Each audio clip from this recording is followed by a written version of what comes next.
Everyone hear me? You guys hear me in back? Awesome.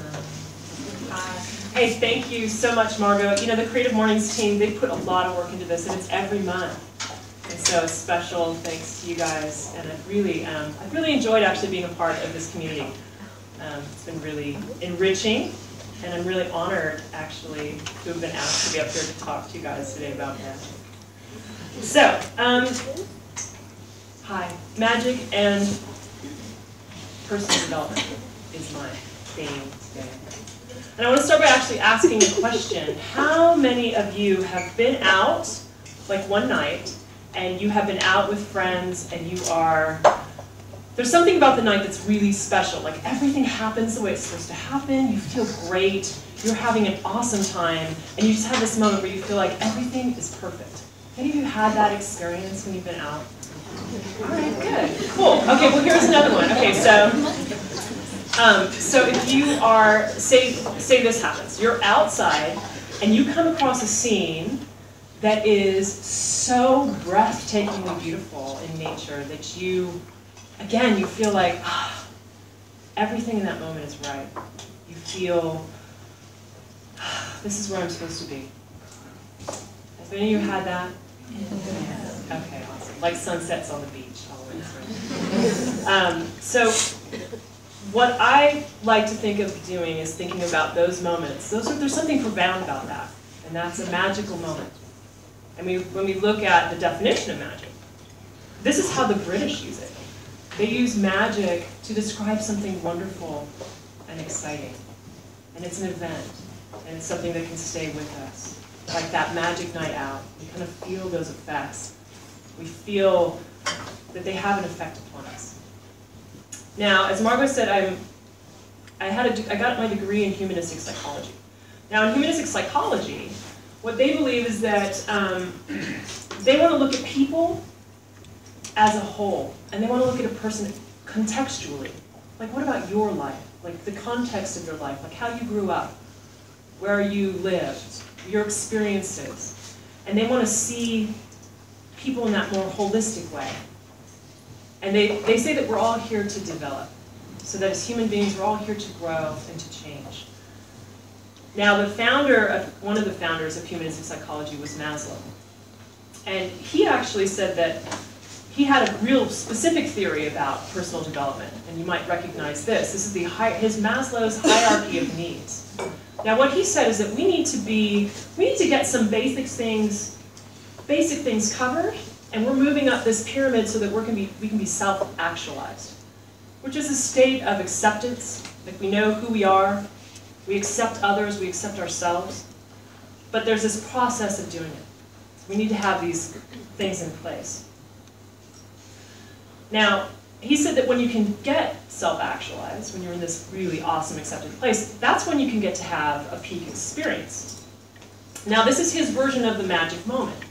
So he says essentially peak experiences are these rare, exciting, oceanic, deeply moving, exhilarating, elevating experiences that generate an advanced form of perceiving reality, and that are even mystical and magical in their effect upon the experimenters. That's where the experimenters here. And in a peak experience, in Maslow's terms, we can really see that we are ourselves whole and complete, so that we feel perfectly connected to ourselves and the world. We are self-confident, open and receptive, and we view the world with wonder. And this is very similar to the effects of having one of these amazing nights out. Now, peak experiences, just like the magical moment, they cannot be made. They are essentially, they coalesce. It's a buildup of these unseen forces and unseen things in our lives that build up to this amazing thing, this amazing moment where you really feel these effects. Now, in Maslow's theory, these peak experiences were extremely rare. And they don't happen, magical moments don't happen all the time. But he said that you only have them if you're self-actualized. And this is where I kind of disagree. I'm like, no, I actually think that his pyramid, his hierarchy of needs, more looks like this. This is the cake swirl of needs. So I agree with him. Like, you have got to have these basic layers. If you are fighting for your own survival, you are probably not going to have a lot of magical moments. But these other 3 layers, I feel like we dance through these in the course of our lives. Like, sometimes we pull in more of this love and belonging feeling. Sometimes we feel more accepted. Sometimes we don't. Sometimes we have more self-esteem and confidence, and sometimes we don't. So, in my view, when we have these magic moments, I think what they are is life's way of telling us, guess what, you're on the right path. Like, go for it. Like, yeah, love your life. Have this moment where you get to really embrace who you are. So I think that that's a little bit more of my take on this. Now, in humanistic psychology, one of the harshest criticisms of all of Maslow's theory and of humanistic psychology is that it couldn't be tested. And scientifically, there's no proof that this is actually how things work. And psychology is a science, and they want to know, like, okay, how can we figure this out? So when I thought about magic moments, I thought, well, is there a science of magic?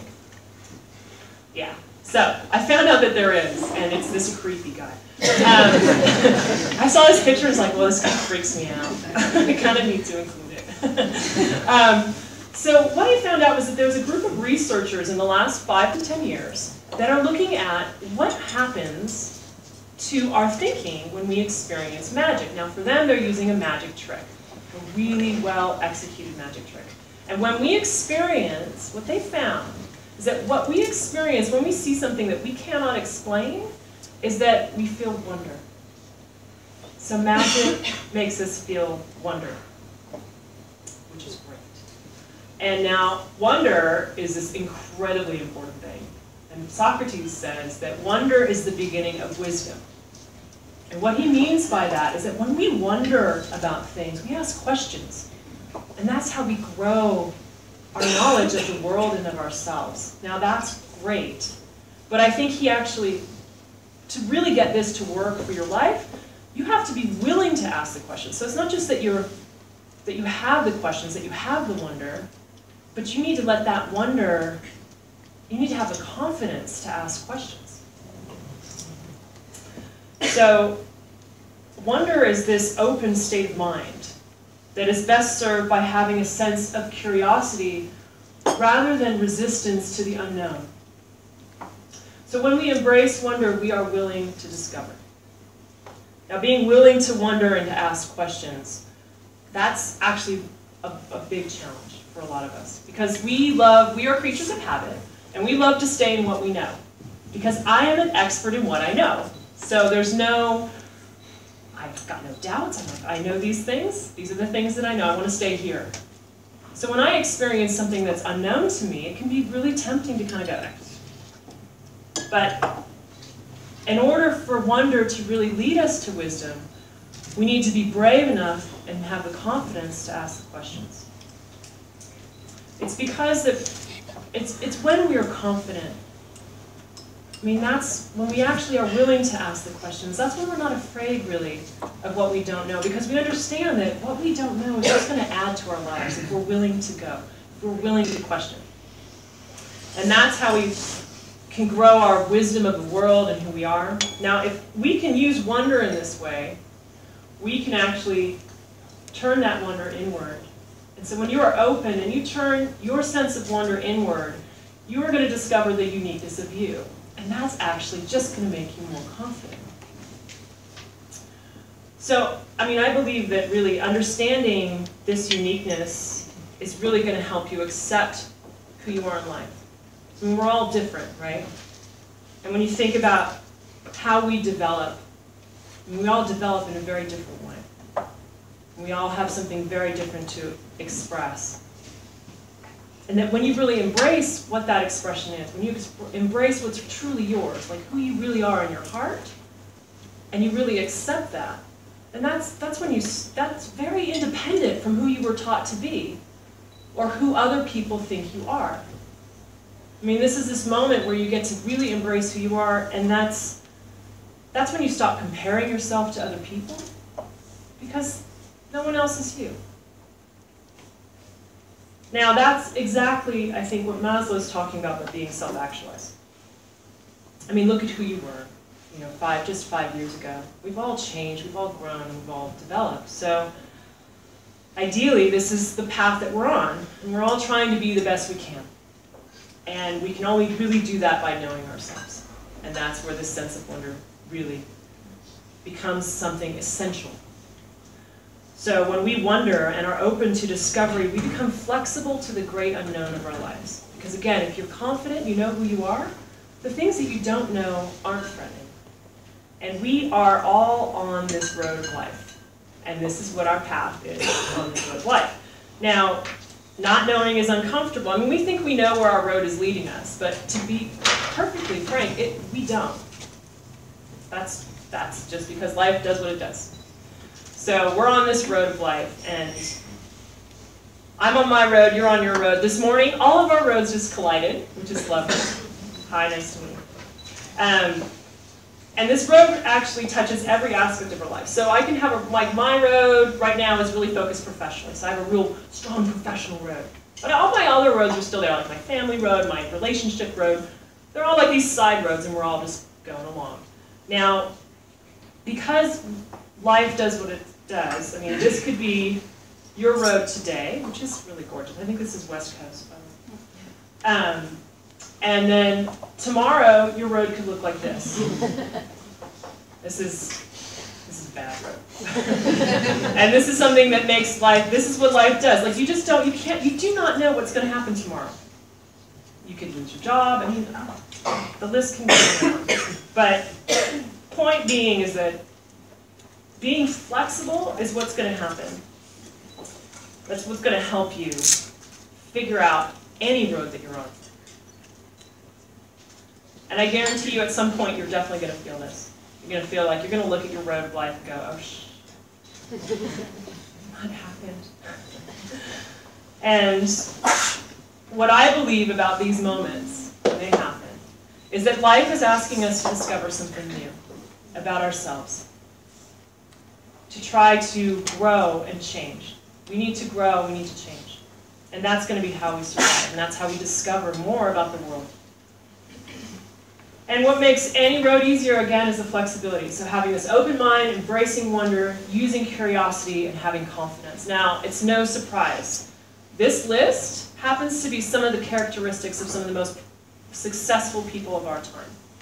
This is a list of traits. And these traits show up time and time again in some of our top designers, our thought leaders, our innovators, our artists out there. And here's a small list of who those are. Okay, that's a small list. And if you read really fast, you're going to see Yo Mama's on there. Look, David Kelly's on this list, and he's co-founder of IDEO.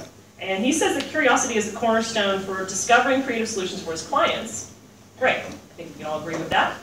But more importantly, he believes that in creating a working environment that encourages curiosity by helping his employees build creative confidence.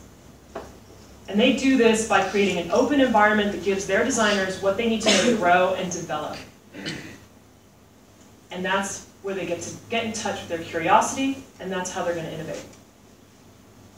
I mean, David Kelly and a lot of people on that list are innovators in their fields. And I think a lot of us, I mean, I'd love to be on that list. I want to be on that list. I want to be an innovator of some kind. And so if we can cultivate these traits, if we can try to cultivate these traits, I really believe that we can find ways to innovate. And so, how? How are we going to do that? How are we going to cultivate these traits? Well, what helps is when we have a question is to try to find people that do this. Try to find people that have these traits naturally. What do they do? Who are they? And we're very lucky. We have a huge population right now, and always, that spend years of their life in these states of mind with these characteristics, and that's children. So children essentially discover everything from this open state of mind. They wonder about stuff all the time to the point of being absolutely annoying. And they're essentially our leaders for being open and receptive. And we all used to do this. I mean, we were all kids. It's not, I mean, this isn't foreign. Like, we all used to be there. I mean, so we have all these traits naturally. These traits show up in children. They've got the open mind, filled with wonder, use curiosity, they have tons of confidence because they have not learned not to have confidence. That's the big thing there. They don't know not to have confidence, they just are who they are. And they feel the effects of magic all the time, every day. And since we all used to be this way, let's see what it is that they do that actually helps them develop and keep these traits. And what they do is they play. Yeah. A child's ability to play is how they connect themselves with the world. Play is discovery, it's exploring, it's innovative. When we play, we put aside productive, serious things. We forget that we're productive, serious adults. We forget what we know and we just experiment. So there's no goals, there's no purpose, there's just exploration. And here, they've tested this time again. Here's the benefits of play. Improves brain function, boosts your creativity, keeps you feeling young, and we all need that. We all need to keep feeling young because we are all just getting older. We're all just going to age, we're all going to get older. Feeling young is going to be a real big challenge. So the more you can play, the more you can feel young. Now these last two, relieving stress and building your self-expression, these are really important. When you relieve your stress, you relax. Relaxing creates a very open state of mind.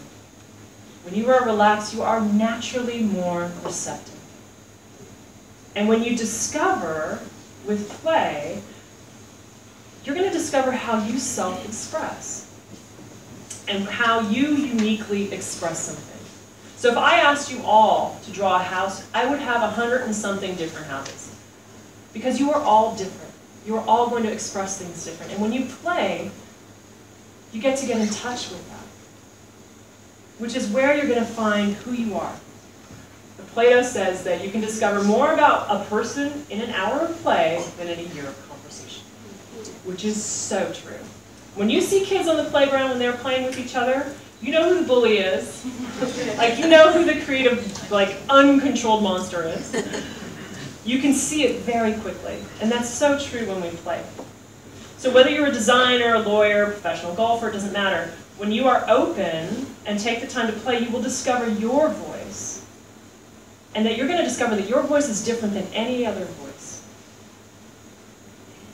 And that's what I believe is where we build our confidence and learn to accept ourselves. And that's really what we're here to do, and that's self-actualize. You just need to accept who we are and be open to that. And that's really when the magic starts. So to illustrate this, I'm going to tell a story. And the story starts with these guys. This is Joe and Andy, they're Australian, and they're about the silliest people that I know. And one night, we had an incredible summer together, one summer in particular. And it was incredible because of all the glitter. Yeah. So someone glittered somebody, and then every single time we were out, somebody was getting glittered. It happened every time, and I loved it. I bought glitter in bulk. Yeah, because I loved it that much. And I glittered everybody I could possibly glitter. And what was great about glitter is that it stayed. Glitter stays with you. It is the gift that keeps on giving. So weeks later, I would see glitter on someone that I didn't even touch. It was awesome. And so because I had all this bulk glitter, I had a lot of glitter in my studio during a really intense time where I was developing artwork like this. And then I did some more artwork like this. And so I was in my studio a ton and painting all the time. And what I discovered is that I occasionally would find myself sitting down at the table doing stuff like this. All right, so the more that I was focused on my business doing art, the more that I focused on my development as an artist, the more I needed to sit down and play with this glitter in my studio.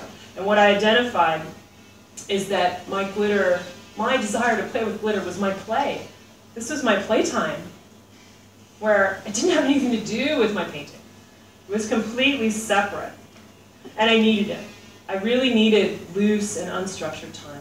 I needed to schedule it, I needed to create it. So I embraced it, I ran with it, I did it with other people, I brought people into the studio, we all just played, I really loved that. And what happened was that the more I played, the more I got curious about what kind of artist I wanted to be. And I discovered that I want to be the artist that plays with other people. I mean, I love solo painting. I can go and spend hours in my studio painting by myself, but it wasn't enough. I wanted to open up my artistic process so that I could possibly encourage other people to play with me, and by doing so, be able to explore their own creativity and maybe get inspired to play. So what I did was I developed 2 interactive projects, because I can do that. As an artist, I can do what I want. So I did 2 interactive projects. The first one is Made to Measure. Now, Made to Measure is where you and I, one-on-one, we co-create together. And this is my first Made to Measure. Now, Molly wanted me to add a poem. And she and I worked on how to do that and make it part of the work. And it was great. I mean, it was wonderful to be able to co-create with her. And I'm on my 5th one now. And it's been such a great thing to do. But what I noticed is that, working one-on-one is really great. It's intense, like we can really get into it. But I also wanted to play with strangers.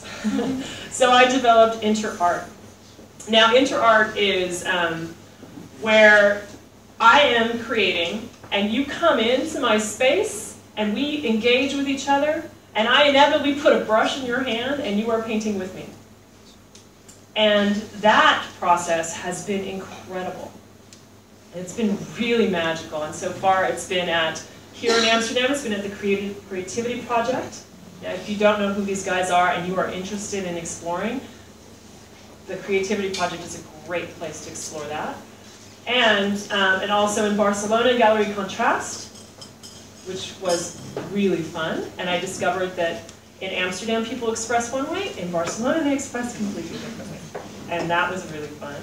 And in the future, my next InterART project will be at the Affordable Art Fair at the end of October. And I am developing an extended version of InterART that will be 2 to 3 weeks long, hopefully in the springtime at Casa Gracia back in Barcelona. So that has been, creating these kinds of projects and opening up my artistic process has really been possible because I played with glitter. I mean, I am standing here today because I played with glitter. That's how I got here to talk about magic. So it's already, that opportunity to play, and creating an opportunity for myself to play has already made a huge impact on myself and my direction. It's really helped me understand who I am as an artist and what it is I want to share and what I'm going to do. So since I'm all about helping people play with their creativity, I'm gonna help you find your glitter. Now, glitter for me was essentially the gateway to play. So sometimes we can be inspired by a material. Like something drew me into it's so sparkly, it's so awesome. That worked for me. It may not work for you. That's okay. But there is a material out there that you can probably find. So I'm going to give you a guide. So here's your guide to play. And I can email this to you if you want. So first, your job is to go look at materials. You need to go to stores, you need to go to art stores, you need to go to Action, Hema, whatever it is. See where your eye goes. Do not buy anything. Just look. I mean, a lot of times we just go, just go look. And then sit and see what stays with you. Something will come back. I guarantee you within 24 hours, something will come back to you. You will remember that one thing, whether it's yarn or that color, and that's when you go get it. Now this next one is the worst to do. It's the hardest to do, is you gotta schedule it. You gotta schedule this like a doctor's appointment. But you gotta keep it. And that can be really hard. If you do not know how to manage your time, learn. Because if you want to get things done, we are all really busy. If you want to get things done, if you manage your time and you keep your commitments to that time, you will set up a time to play. Now what can help you do that is to get a buddy. Because when I partner up with someone else, I stay accountable to what my end is. So I need to find playmate. Okay, great. Okay, come on. Let's figure out when we can do it. You don't have to do it together. You just say, look, okay, I'm doing it on Tuesday, you're doing it on Wednesday. Awesome. We'll check in on Thursday. And when you do set aside time, This is not about live tweeting your playtime. This is 3 hours, no devices, no connect. Pretend that you are camping. Do not get distracted. Dumb. Just focus. And when you're focusing on following. So you've got your material in front of you. Just play with it. What does it do? What does clay do? What can you do with clay? How do you figure it out? What do you do with finger paints? How do you figure it out? You just play with it and follow. So go ahead, make a mess. Make garbage. There's no end product here. We are so driven by this goal, like, okay, and then I'm done. I've done my design, I've done this.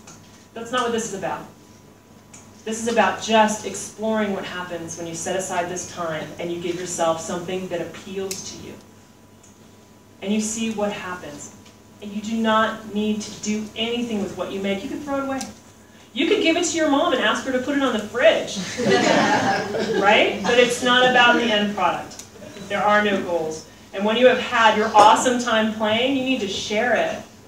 You need to talk to people about what your experience is. You need to recruit them to do it because we all need more of this. And if you really want to do this, if you really want to bring people into this, start asking for it at work. If you're working somewhere and you feel like people are just like this all the time, see if you can organize a play date. And then repeat. Do it as often as you can. As often as you can schedule it. And if you really get stuck, just email me. There are so many people that are committed to this path, that are committed to getting people to play, and I know a lot of them. I'm happy to hook you up with people. And I guarantee you that if you can actually make a commitment to play, that you are going to discover yourself in a totally new way. It's going to help you build confidence in how you express things. It's going to help you get the flexibility to face the unknown in your road with an open mind full of wonder. And that is really what I believe is how you can embrace the magic of your life. And I'm really happy you guys made it today.